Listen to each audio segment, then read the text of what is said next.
এবারে আর সেনগুপ্ত বাড়ির বউ হিসেবে না, এবারে দীপা সেনগুপ্ত বাড়িতে এলো সূর্যের বান্ধবীর পরিচয়। হ্যাঁ, সূর্যের বেস্ট ফ্রেন্ড দীপান্বিতা এলো এই বাড়িতে।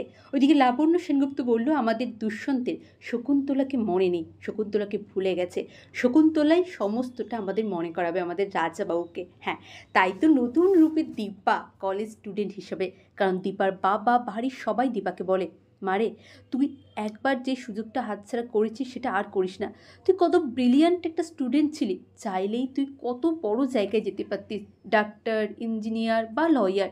তখন আমি তোকে পড়াতে পারিনি, কিন্তু এখন পড়াতে দে। লাবণ্য সেনগুপ্ত এসে দীপাকে এক কথায় বলে যে, দীপা তুমি তো এই মাধ্যমে তোমার নিজের একটা আইডেন্টিটিও তৈরি করতে পারবে, আর তোমার ডাক্তারবাবুর কাছে পৌঁছাতে পারবে। সূর্যর কাছে পৌঁছানোর এখন এটাই রাস্তা, তুমি অন্য কিছু করেই আর সূর্যের কাছে পৌঁছাতে পারবে না। তাই মা, তুমি আর এটাতে না রাগ করো না, আমি তোমার সহযোদ্ধা হয়ে তোমার পাশে থাকতে চাই, আর আমার স্থির বিশ্বাস তুমি একদিন অনেক বড় ডাক্তার হবে। আমাদের সেনগুপ্ত বাড়িতে দুজন ডাক্তার থাকবে। ওদিকে বাড়িতে মা নেই, সূর্যকে কে সামলায়, তার একবার এই বই চাই, একবার এই নোটস চাই, একবার এই খাতা চাই। সূর্য তো এই করে করেই বাড়ি মাথায় করছে, ব্যাস তাকে সামলানোর কে সাধ্যি। ওইদিকে দীপা বলল, হ্যাঁ, আমাকে যদি তার জন্য পড়াশোনা শুরু করতে হয়, পরীক্ষা দিতে হয়, আমি তাই দেব, কিন্তু ডাক্তারবাবুকে আমি একা ছাড়তে পারবো না। কোন দিক থেকে কীভাবে বিপদ আসে তার ঠিক নেই, আমি সবটা করব। ডাক্তারবাবুকে ফিরে পাওয়ার জন্য দীপা সব কিছু করতে পারে। ওইদিকে ইরা হসপিটালে বেডে শুয়ে, তার আবার বাড়ি যেতে ইচ্ছা করছে। তার আর এই হসপিটালে 4 দিন থাকতেই ভালো লাগছে না, কিন্তু তার বাড়ি মানে তো দীপার বাড়ি, দীপার শ্বশুর বাড়ি।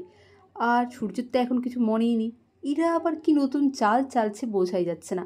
সে ভালো হয়ে গেছে, এটা বিশ্বাস করাটাও যেমন সহজ, আবার বিশ্বাস করাটাও কিন্তু ততটাই কঠিন, কারণ সে অতীতে কী করেছে আমরা সবাই জানি।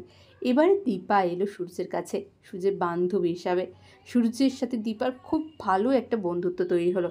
তারপরেই দীপাকে নিজের বাড়িতে নিয়ে এলো সূর্য এক নতুন পরিচয় দিল দীপাকে। সত্যি, স্ত্রী তো বান্ধবী হয়, সব থেকে বড় বন্ধু হয়, কিন্তু এই সম্পর্কটা যেন আরও অনেক মধুর লাগছে দেখতে। হ্যাঁ বন্ধুরা, আপনাদের কেমন লাগছে অবশ্যই কমেন্ট করে জানান। অনেক ধন্যবাদ সকলকে ভিডিওটি দেখার জন্য, অনেক নমস্কার জানাই।